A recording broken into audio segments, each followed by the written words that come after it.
kami mengingatkan agar tetap menjaga kesehatan dan tentu protokol kesehatan dipatuhi ya. Tidak terlalu rapat dan masker itu harus selalu dipakai. Dan masker baru lagi. Yang kedua, kami mohon maaf teman-teman setelah lama menunggu.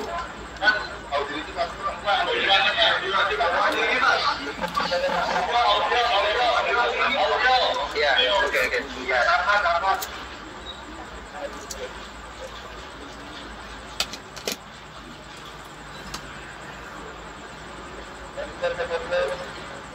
Cek. Belum ya? Cek. Oke. Dan sini udah bunyi? Belum ya? Oh belum mas.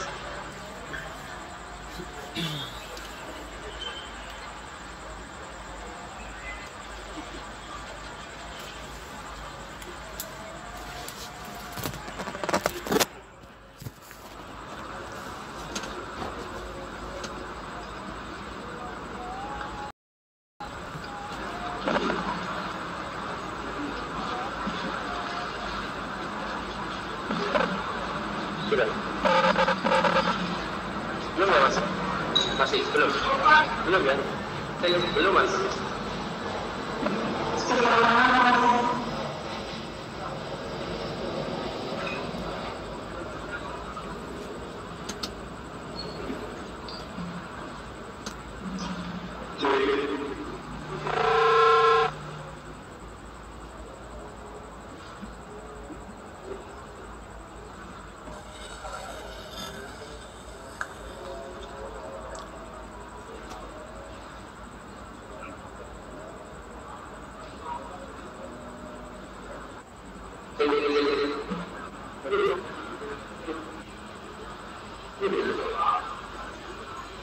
Sana aja kan? Iya.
Dia di mana?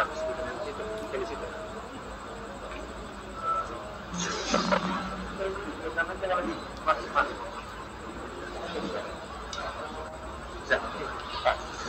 Oke ya. Cek. Oke.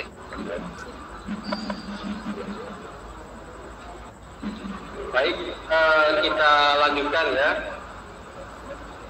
Jadi malam hari ini kami akan menyampaikan terkait dengan perkembangan kegiatan tangkap tangan terkait dengan dugaan tindak pidana korupsi berupa penerimaan hadiah atau janji oleh penyelenggara negara terkait dengan perizinan tambak, usaha dan atau pengelolaan perikanan atau komoditas perairan sejenis lainnya tahun 2020.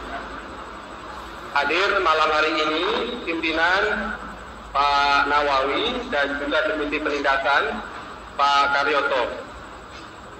Seperti biasa, nanti setelah beberapa poin dibacakan oleh pimpinan terkait dengan perkembangan kegiatan dimaksud, ada satu sesi untuk tanya jawab untuk 3 orang penanya. Jadi cukup 3 orang penanya. Nanti silakan bertanya terkait dengan kegiatan ini. Yang kedua, sebelum nanti ada sesi tanya jawab, setelah poin dibacakan, nanti kami akan tunjukkan barang bukti, dan setelahnya baru tanya jawab. Setelahnya kemudian tahanan nanti akan kembali terlebih dahulu ke lantai 2 untuk meneruskan proses administrasi penyidikan. Jadi setelah itu nanti teman-teman bisa menunggu di lobi depan ketika nanti para tahanan akan dibawa ke rutan. Baik, kami persilahkan Pak Nawawi untuk membacakan beberapa poin terkait dengan perkembangan kegiatan tangkap tangan tersebut. Kami persilahkan, Pak.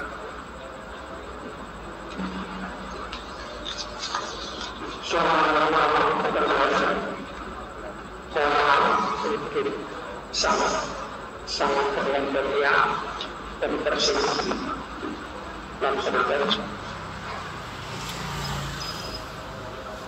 Kegiatan tangkap tangan terkait dugaan tindak pidana korupsi berupa penerimaan hadiah atau janji oleh penyelenggara negara terkait dengan perizinan tambang, usaha dan atau pengelolaan perikanan atau aktivitas perairan sejenis lainnya tahun 2020.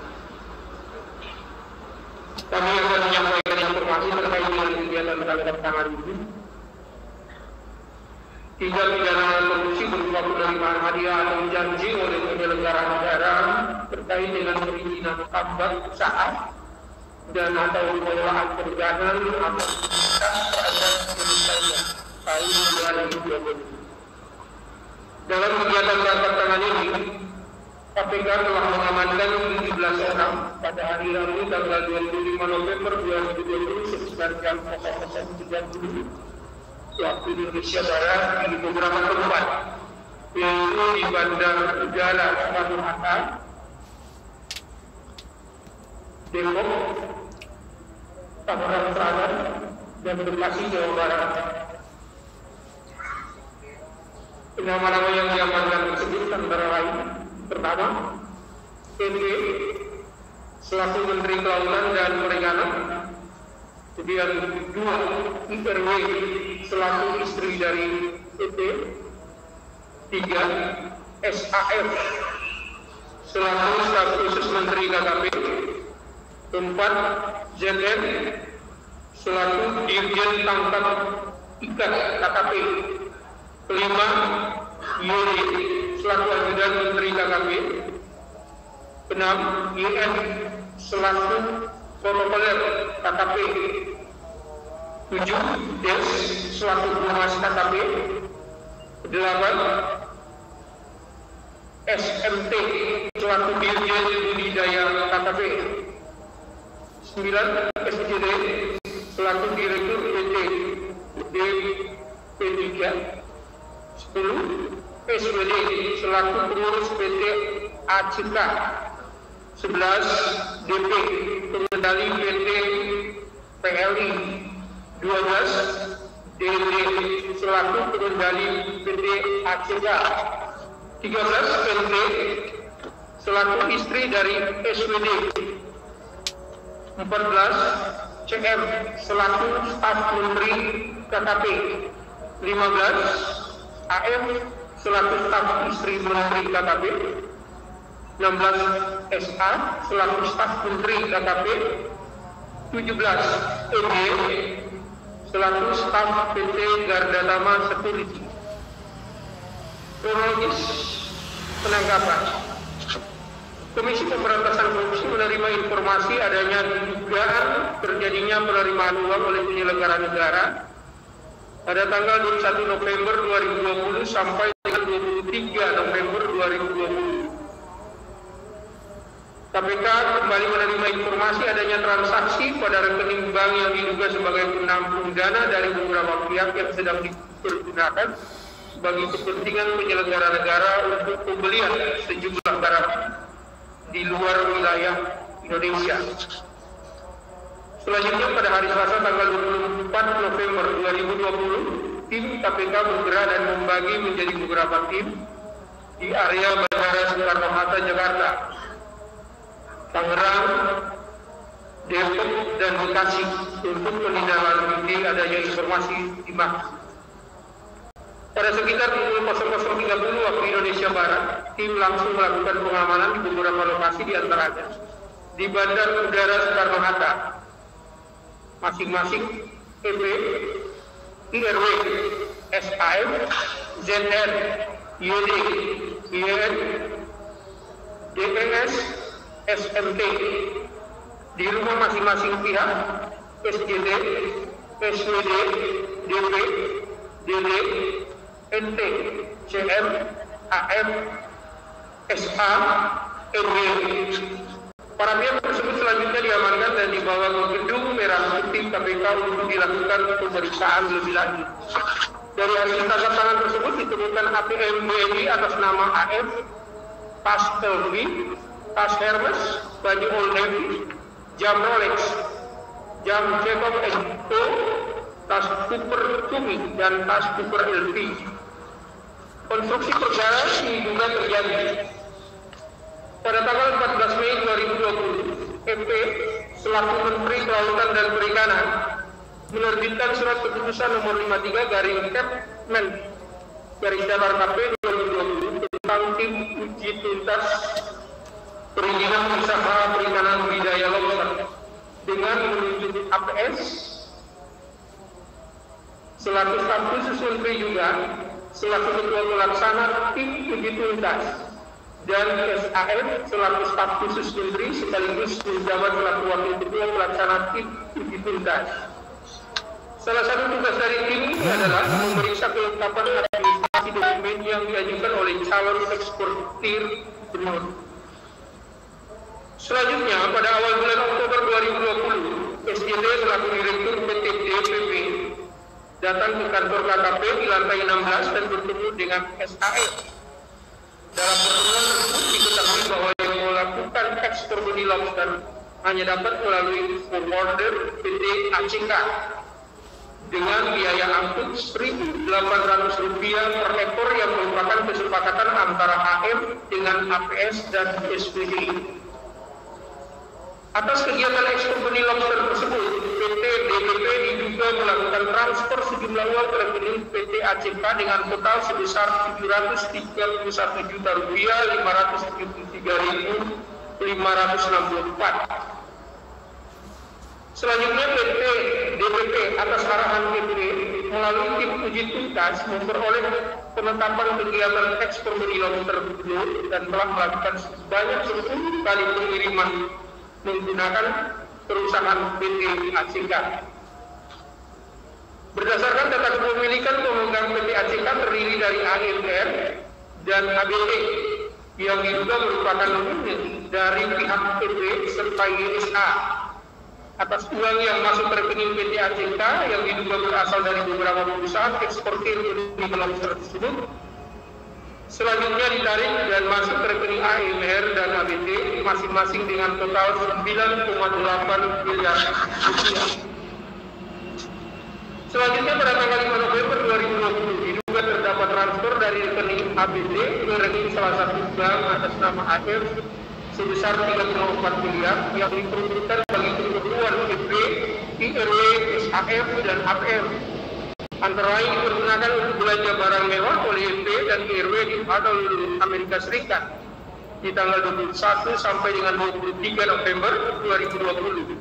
Sejumlah sekitar 750 juta diantaranya berupa jam tangan Rolex, tas Tumi, dan LV, baju Old Navy. Di samping itu pada sekitar bulan Mei 2020, PP juga diduga menerima sejumlah uang sebesar 100.000 US dollar dari SJD melalui SAM dan AM. Selain itu, SAM dan APM pada sekitar bulan Agustus 2020 menerima uang dengan total sebesar 436 juta dari AF. Setelah dilakukan serangkaian pemeriksaan dan sebelum batas waktu 24 jam sebagaimana diatur di dalam Kitab Undang-Undang Hukum Acara Pidana, dilanjutkan dengan gelar perkara. Komisi Pemberantasan Korupsi menyimpulkan adanya dugaan tindak pidana korupsi berupa penerimaan hadiah atau janji oleh penyelenggara negara terkait dengan perizinan tambang usaha dan atau pengelolaan perikanan atau komoditas perairan sejenis lainnya tahun 2020. KPK menetapkan 7 orang tersangka, masing-masing sebagai penerima EP, SAF, APM, SWD, AF, dan AM sebagai pemberi SGT. Para tersangka tersebut disangkakan sebagai penerima disangkakan melanggar pasal 12 ayat 1 huruf A atau B atau pasal 11 Undang-Undang 31 tahun 1999 sebagaimana yang telah diubah dengan Undang-Undang Nomor 20 tahun 2001 tentang pemberantasan tindak pidana korupsi Yunto pasal 55 ayat 1 ke 1 KUHP, Yunto pasal 64 ayat 1 KUHP. Sebagai pemberi disangkakan melanggar pasal 5 ayat 1 huruf A atau B atau pasal 13 Undang-Undang 31 tahun 1999 sebagaimana yang telah diubah dengan Undang-Undang Nomor 20 tahun 2001 tentang pemberantasan tindak pidana korupsi Yunto pasal 55 ayat 1 ke 1 KUHP, Yunto pasal 64 ayat 1 KUHP. Penahanan. Para tersangka saat ini dilakukan penahanan rutan selama 20 hari terhitung sejak tanggal 25 November 2020 sampai dengan 14 Desember 2020. Masing-masing bertempat di rutan KPK Cabang Gedung Merah Putih. Untuk tersangka UP, SAF, SWD, AM, dan SCD. Untuk 2 orang tersangka saat ini belum dilakukan penahanan dan KPK menghimbau kepada kedua tersangka yaitu APM dan AM untuk segera menyerahkan diri ke Komisi Pemberantasan Korupsi. Pejabat publik yang dilantik telah disumpah di hadapan Tuhan Yang Maha Kuasa untuk menjalankan tugas dengan sebaik-baiknya. Karena itu Komisi Pemberantasan Korupsi selalu mengingatkan agar para pejabat publik selalu mengingat janji dan sumpah tersebut dengan mengemban tugas secara amanah serta tidak memanfaatkan jabatan dan kewenangannya untuk mengambil keuntungan bagi pribadi atau grup. Demikian pemaparan yang sudah kami sampaikan, kami kembalikan kepada Pak Mas Ali. Silakan.